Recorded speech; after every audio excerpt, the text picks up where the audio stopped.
Hello everyone, welcome back to the channel. ये मेरी रमज़ानों के पहले शायद ये लास्ट वीडियो होगी।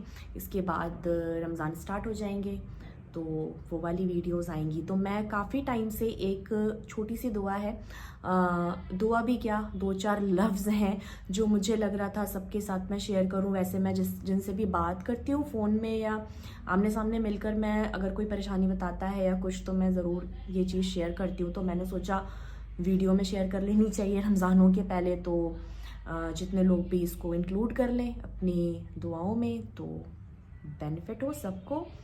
तो काफ़ी टाइम से सोच रही थी मैं कि मैं आप लोगों के साथ ये चीज़ शेयर करूं, तो रमज़ानों से पहले ये अच्छा मौका है। तो बात ऐसी है कि जब भी एक तो सबसे पहली बात ना, हम लोग ग्रेटफुल नहीं होते हैं। अल्हम्दुलिल्लाह एक छोटा सा वर्ड है, हम कहते सभी लोग हैं कुछ भी चीज़ बोलने के बाद, लेकिन 2 मिनट अपने आप को ज़रूर दें कि क्या आप वो एक्चुअल फील करते हैं जो आप कह रहे हैं, वाकई अल्हम्दुलिल्लाह निकल रहा है दिल से। और नहीं तो फिर एक बार ज़रूर अपने आप को खंगालें कि जो हम कह रहे हैं वो हमें फील करना बहुत ज़रूरी होता है। ग्रैटिट्यूड ऊपर लफ्ज़ों का नहीं जाता, आपके दिल और दिमाग का जाता है, आपकी बॉडी किस तरीके से उसको सोच समझ रही है। तो अल्लाह को सब पता होता है। तो बोलने में और करने में जो ये लोग फ़र्क करते हैं ना, वही बहुत एक बारीक लाइन है। किसी को आप देखते हैं वो बहुत ग्रो कर रहा है, और कुछ लोग बोलते हैं हम तो ग्रैटिट्यूड अपना दे रहे हैं, हम अल्हम्दुलिल्लाह कहते हैं, लेकिन हमें वो चीज़ मिलती नहीं है। हमें तो ये परेशानी, हमें वो परेशानी है, कंप्लेंट्स होती हैं लोगों की। लेकिन फील करना बहुत ज़रूरी है। एक लाइन जो मेरी फेवरेट है, वैसे तो काफ़ी सारे वर्ड्स हैं, लेकिन कुरान की जो एक लाइन मेरी फेवरेट है, और मैं स्कूल टाइम में थी तब से ही ये मेरी फेवरेट है। फ़बे याला रब्बे को मतुकज़्ज़बान, ये लाइन मुझे बहुत पसंद है और इसका मीनिंग भी बहुत ब्यूटीफुल है। आप अपनी रब की कौन कौन सी नेमतों को ठुकराओगे। तो वाकई अगर आप कंप्लेनिंग मोड पर हैं तो आप सोचें कि सांस भी ले रहे हैं ना, तो ये भी बहुत ग्रैटिट्यूड वाली बात है। बहुत से ऐसे लोग हैं, जब आप हॉस्पिटल में जाकर देखें तो सांस लेने के लिए भी हेल्प लेनी पड़ रही है। तो किन किन चीज़ों के लिए आप अल्हम्दुलिल्लाह कहेंगे, तो वो अनगिनत है, हम कर ही नहीं सकते हैं। शुक्र अदा हम कर ही नहीं सकते, हम कितने ही सजदों में गिर जाएं हम शुक्र अदा नहीं कर पाएंगे। तो पहली बात तो इस चीज़ को फील करना चाहिए। दूसरों से हसद करने से पहले अपना देखें कि हमें क्या दे रखा है ऊपर वाले ने। बार बार कुरान में एक लाइन आई है कि मैं 70 माँओं से ज़्यादा तुम्हें प्यार करने वाला हूँ। तो एक माँ कितना प्यार करती है, 70 माएँ उनसे भी ज़्यादा। तो आप ऐसा कैसे सोच लेते हैं कि उनको ज़्यादा दिया है और हमें कम दिया है। ऐसा नहीं है, उनकी जर्नी के लिए वो बेटर था, आपकी जर्नी के लिए ये बेटर है। तो आपको इतना मिला है, अब उसके आगे आपको वो चाहिए, आप दुआओं में उस चीज़ को शामिल करें। तो एक चीज़ जो मुझे लगती है सबको दुआओं में ज़रूर शामिल करनी चाहिए, जो मैंने अपनी लाइफ से सीखी है और आजमाई हुई चीज़ है, ट्राइड एंड टेस्टेड। मैं ऐसा कुछ भी नहीं बोलती हूँ जो मैंने अपनी लाइफ में आजमाया ना हो उस चीज़ को और मुझे उसका बेनिफिट मिला है। तो अगर आपको लगता है कि इसकी लाइफ बहुत अच्छी है, सब कुछ बहुत वेल सेटल्ड सब कुछ है, तो बिल्कुल अल्हम्दुलिल्लाह मुझे ये सारी चीज़ें मिली। लेकिन हाँ, कुछ टाइम पहले तक ऐसा नहीं था। और जो आप लाइफ देखते हैं किसी की भी, तो सबके अप्स एंड डाउन्स होते हैं। सब ने कुछ चीज़ें फेस करी होती हैं, फिर मिलती हैं। किसी को अगर आप देख रहे हैं मिली हुई हैं, फिर आपको दिखता है कुछ टाइम के बाद उनका डाउनफॉल है। तो ये ही लाइफ का एक पार्ट होता है। तो मैं दुआ बताती हूँ, आप ये चीज़ अपनी दुआओं में ज़रूर बोला करें कि या अल्लाह मेरे हाथ हमेशा देने वालों में रखना, कभी मांगने वालों में ना रखना। और ये लाइन जो है वो इतनी ज़्यादा पावरफुल है, आप लोग यकीन करें, मेरा शामिल करके देखें इसको अपनी दुआओं में और देखें आप लोगों की बरकतें कहाँ से कहाँ चली जाती हैं, क्योंकि ये मैंने खुद आजमाया हुआ है जैसे मैंने बताया। और काफ़ी ज़्यादा डाउनफॉल और काफ़ी ज़्यादा चीज़ें लाइफ में उथल पुथल देखने के बाद आज वाकई अल्हम्दुलिल्लाह चीज़ें अगर सेट हैं, तो ये इस एक लाइन ने मुझे बहुत उठाया है। और मैं मानती हूँ कि ये मेरी जो चीज़ हम मांगते हैं ना, वो एक्सेप्ट होती है। और ये तो ऐसा कुछ भी नहीं है कि आप किसी का छीन कर कुछ मांग रहे हैं, आप ये कह कर देखें एक बार। लेकिन लोग ये चीज़ ना कहेंगे तो बाद में, लेकिन लोगों को लगता है हम ले लें पहले। बहुत सारे ऐसे हैं कि अपना काम बनाने के लिए ना इसकी हेल्प ले ली, उसकी हेल्प ले ली, लेकिन आप यकीन करेंगे वो दौर नहीं है जब आप किसी की हेल्प लें, एहसान होता है। वो वक्त चला गया, 20 25 30 साल पहले वाला जो टाइम था कि आपके जो अपने होते थे वो आपकी किसी चीज़ में अगर हेल्प कर रहे हैं, तो वो ये होता था भाई चलो मेरा भाई, मेरा दोस्त, मेरा रिश्तेदार मेरे साथ साथ वो भी ग्रो करे। तो अब वो ज़माना नहीं है। अब आप अगर किसी से हेल्प ले रहे हैं तो भाई वो एहसान होता है। चाहे वो आप एक चप्पल किसी से ले रहे हैं ना कि ज़रा देना, मैं 1 घंटे पहन के देता हूँ वापस, वो भी एहसान होता है आज की डेट में। और आपको अंदाज़ा भी नहीं लगेगा इंसान आपको वो कहाँ सर पे मार के चला जाएगा। तो इससे बेटर है कुछ चीज़ें धक्का खाकर आप सीखें। ये एक छोटी छोटी सी लाइनें होती हैं ना, दुआ करने का तरीका बहुत मैटर करता है। आप इसको शामिल ज़रूर करें अपनी दुआओं में, और फिर देखें कितनी ज़्यादा बरकत होती है। और अल्हम्दुलिल्लाह सिर्फ कहें नहीं, उसे फील ज़रूर करें। और बस यही था। बाकी तो ये काफ़ी लंबा हो सकता है वीडियो, लेकिन मैं कट कर रही हूँ। बाद में बात करेंगे डिटेल में कभी इन चीज़ों के बारे में। आज मैं शेयर करती हूँ, ठंड जा रही है और काफ़ी टाइम से ना मेरा ठंड में फेवरेट है गार्लिक पुलाव। और इस पूरी ठंड मैंने बनाया नहीं है। एक तो जब ज़्यादा ठंड होती है तो मेरा दिमाग काम नहीं करता है बिल्कुल भी। अब थोड़ा सा मौसम नॉर्मल सा हो गया है, तो और ठंड भी जा रही है, गर्मियों में तो खाया नहीं जा सकता गार्लिक पुलाव। और तो आज मैंने सोचा है कि मैं बनाती हूँ गार्लिक पुलाव और उसके साथ भुना हुआ चिकन। तो ऐसा कुछ एक्सप्लेन करने का है नहीं, मैं जस्ट वीडियो दिखाऊंगी, आप लोगों को देखकर ही समझ में आ जाएगा। गार्लिक पुलाव जो है वो इस ही कॉम्बिनेशन में आप लोग ट्राई करें अगर कर रहे हैं, तो उसके बाद बताइएगा कैसा बना आप लोगों का। तो चलते हैं और देखते हैं रेसिपी। ये है सारी तैयारियां चिकन की और पुलाव की हो चुकी हैं। मैं दिखाती हूँ दोनों में मैं क्या क्या डाल रही हूँ और कितना कितना डाल रही हूँ। ये वाला है चिकन का सामान और ये वाला है पुलाव का सामान। तो चिकन में बस मैं काली मिर्चें और लौंग, बस ये 2 चीज़ें, और हरी इलायची पत्ता, बस मैं ये ही चीज़ें डाल रही हूँ। और टमाटर और चिकन ऑब्वियसली। उसके बाद ये है पुलाव का। तो इतनी ही चीज़ें डालकर पुलाव बनेगा। ये 1 चाय का कप है, इसको लहसुन कटवाया है।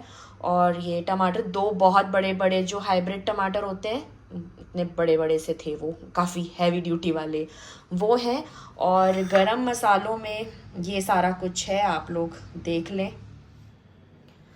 अच्छा, चिकन में भी मैं बहुत कम चीज़ें डालती हूँ। मैं हमेशा ही बोलती हूँ अपने खाने के साथ एक्सपेरिमेंट ज़रूर किया करें, आपको समझ में नहीं आएगा आपको क्या पसंद है और क्या नहीं पसंद है। मुझे इस भुने चिकन में बड़ी इलायची और दालचीनी की लकड़ी का टेस्ट अच्छा नहीं लगता है, तो मैं वो अवॉइड करती हूँ, ज़्यादातर अवॉइड करती हूँ। कभी डाल भी देती हूँ मूड हुआ तो, लेकिन मैं सिर्फ ये ही चीज़ें डालकर बनाती हूँ भुना हुआ चिकन। और गार्लिक पुलाव की जो बात है, तो लहसुन मैंने 1 कप लिया है, चाय का कप। अब डिफ़र करता है कि भाई सबके घर में अलग अलग होते हैं, तो ये ठीक ठाक बड़ा कप है, मग नहीं है, कप है बड़े साइज़ का। और अब मैं क्वांटिटी तो कैसे ही बता पाऊँगी, कोशिश करूँगी बनाने के दौरान, अगर मुझे समझ में आया मैं कैसे शेयर करूँ। चावल मैं क्योंकि ले रही हूँ 1.5 गिलास। अब 1.5 गिलास ऐसे हैं कि मेरे जो ग्लास है वो 4 गिलास चावल, 1 किलो चावल बनता है। तो अब आप लोग उसको कैलकुलेट कर लें कि 1.5 गिलास कितना होगा। उसमें मैं इतना मसाला डाल रही हूँ जो मैंने खड़े मसाले दिखाए हैं। अगेन आप एक्सपेरिमेंट कर सकते हैं, आपको क्या चीज़ें कम ज़्यादा करनी है। पुलाव में बड़ी इलायची नहीं चाहिए, मत डालिए। लकड़ी नहीं चाहिए मत डालिए अगर आपको फ्लेवर उसका पसंद नहीं है, लेकिन हाँ ज़ीरा और टमाटर और लहसुन ये मत स्किप कर दीजिएगा। इसके बिना पुलाव वो नहीं होगा जो मैं बता रही हूँ, वो फिर कुछ और होगा, उसको आप कुछ और नाम दे दीजिएगा फिर अपना इजाद करके। तो ये है और तैयारी शुरू करते हैं। अब कुकर देखकर ये मत अंदाज़ा लगाइए कि मैं चिकन में सीटियाँ लगाने वाली हूँ। मुझे ना इसमें ही चिकन बनाना पसंद है। रीज़न इसका जो ये ऐसा पॉट जैसा जो स्ट्रक्चर है वो मुझे अच्छा लगता है। अब आप लोग कहेंगे फिर पॉट वाला बर्तन ले लो, तो मैं ले लेती, लेकिन जब तक ना मैं किचन की बात नहीं है, पूरे घर में जब तक उस चीज़ की जगह नहीं होती है ना, मैं लेती नहीं हूँ। चाहे मार्केट में मुझे वो चीज़ कितनी ही अट्रैक्ट कर रही हो, मैं लेती नहीं हूँ। पहले मैं देखती हूँ घर में मैं उसको कहाँ रखूँ, और ये सबको करना चाहिए। इससे आपका घर भी सॉर्टेड रहता है और आपका दिमाग भी सॉर्टेड रहता है। भर लेते हैं ना जब हम चीज़ों को, घर भी भर लेते हैं। अरे ये शोपीस अच्छा लगा ले आओ, ये चेयर अच्छी लग रही है ले आओ, ये टेबल अच्छी लग रही है ले आओ, और अब रखने की जगह नहीं है, फिर वो चलने की जगह नहीं बचती है। घर ऐसा हो जाता है कई बार, हम सोच समझ के नहीं करते हैं लेकिन हो जाता है। तो थोड़ा सा ना अपनी इच्छाओं को कंट्रोल में रखना चाहिए। अच्छा तो बहुत कुछ होता है, पूरा मार्केट तो आप उठा नहीं सकते, तो थोड़ा सा कंट्रोल में रखना चाहिए। पहले घर आके आप उस चीज़ की जगह बना लें कि हम उसको रखेंगे का। हाल फिलहाल मेरे किचन में एक भी चाय का पतीला, भगोना, चाय का बर्तन सही है वैसे, सही साउंड कर रहा है। चाय का बर्तन रखने की भी जगह नहीं है, एक चाय का बर्तन वो भी जगह नहीं है, सब कुछ फुल है। तो इसलिए मैं नहीं ले रही हूँ और मैं इसमें बड़ी खुश रहती हूँ, क्योंकि इसमें ऐसा हैंडल भी है पकड़ने के लिए, भुनाई करने के लिए, और सही बन जाता है इसमें। तो चलते हैं, स्टार्ट करते हैं।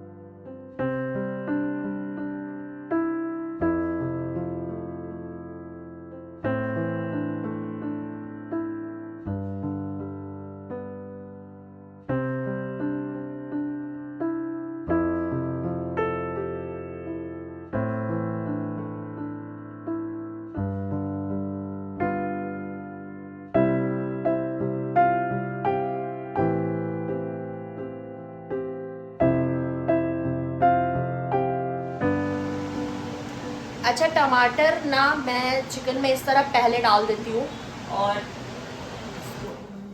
अब आवाज़ आएगी, तो मैं इस तरह डाल देती हूँ पहले, क्योंकि कई बार ऐसा होता है ये जो हाइब्रिड टमाटर है या देसी वाले भी हम लाते हैं ना, तो वो गलते नहीं हैं, दवाओं का असर तो कई बार चिकन गल जाता है और टमाटर उसमें ना तैर रहे होते हैं साबुत साबुत, तो फिर बहुत गुस्सा आती है। तो मैंने काफ़ी टाइम से अब मैं यही करती हूँ, पहले वीडियोस में भी देखा होगा, नोट किया होगा आप लोगों ने। तो अभी भी 15 मिनट हो चुके हैं, धीमी आंच पे टमाटरों को मैंने दिया था टाइम, अदरक लहसुन का पेस्ट डाल के साथ में, और अभी भी मैं देख रही हूँ तो हल्के से टाइट है, तो अब चिकन के साथ हो जाना चाहिए इसको। तो अच्छी तरह मैं मैश कर देती हूँ पहले ही, ताकि तैरे ना वो मोटे मोटे से टमाटर साथ में।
मैंने वैसे दिखाने की कोशिश करी है कि लहसुन अंदाज़ा पड़े आपको कितना मैंने डाला है।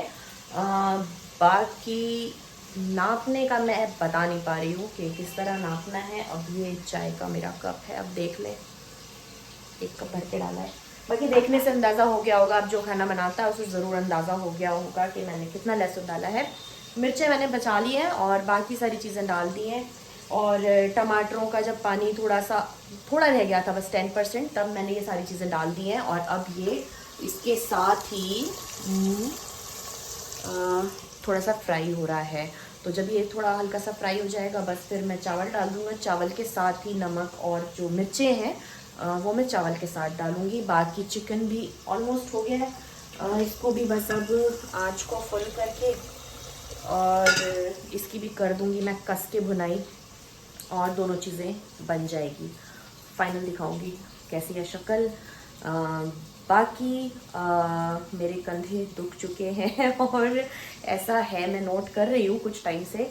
जब मैंने ठंड में गाजर का हलवा बनाया है, थोड़ा मेहनत वाला जैसा काम है, तो ये दुख जाते हैं। प्लस स्पाइन मुझे खड़ा होने नहीं देती है। लोअर बैक में तो प्रॉब्लम है, पिछले साल से, पिछले रमज़ानों में हुई थी। और अब ये मुझे ऊपर के साइड भी स्पाइन जो है वो खड़ा नहीं होने देती है। ज़्यादा मेहनत वाला काम नहीं कर पाती हूँ बेसिकली, लेकिन अब कुछ ऐसी चीज़ें होती हैं ना जो लगता है अभी नहीं बनाया तो फिर कब तो वो उस पर मैं खड़ी होती हूँ। तैयारी हालांकि मैं सब करवा लेती हूँ। हेल्प मेरे पास अल्हम्दुलिल्लाह बहुत अच्छी है। गीता सारा कुछ करके गई है, और सुबह भी जो मुझे बनाना होता है आसमा तैयारी कर देती है। खड़ी होती है वो तो साथ में, उसके साथ में कर रही होती हूँ, लेकिन फिर भी बॉडी जो है वो जाती है। कोई बात नहीं, वापस आ जाएगी। पॉजिटिव रहना चाहिए। दुआओं में आप सब ज़रूर याद रखें। जब तक देखूं इस बातों के चक्कर में लहसुन ना जल की स्वाहा हो जाए। लहसुन को ना बहुत ज़्यादा कलर चेंज इसका नहीं होना चाहिए। घड़ी देखकर आप 2 मिनट भी फ्राई करेंगे तो उतना भी बहुत है। अच्छी तरह जो पहले पानी पानी दिख रहा था वो अब चला गया है, और ऑयल जो है वो सेपरेट हो चुका है। तो बस सारी चीज़ें जो है, इसका मतलब हमें जितनी चाहिए थी उतनी फ्राई हो गई हैं। अब आगे का काम करते हैं।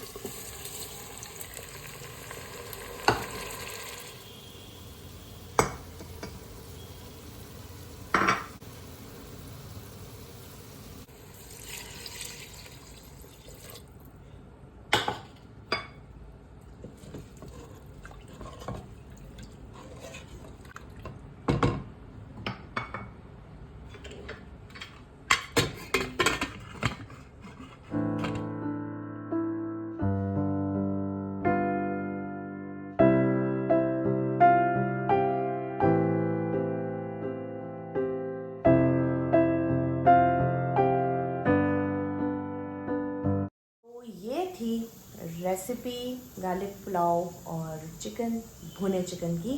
यही कॉम्बिनेशन ट्राई करिएगा, पहली बात। और दूसरी बात, मुझे दुआओं में याद रखिएगा। तीसरी बात, वीडियो के स्टार्टिंग में जो मैंने बातें कही उसे ज़रा गौर करिएगा।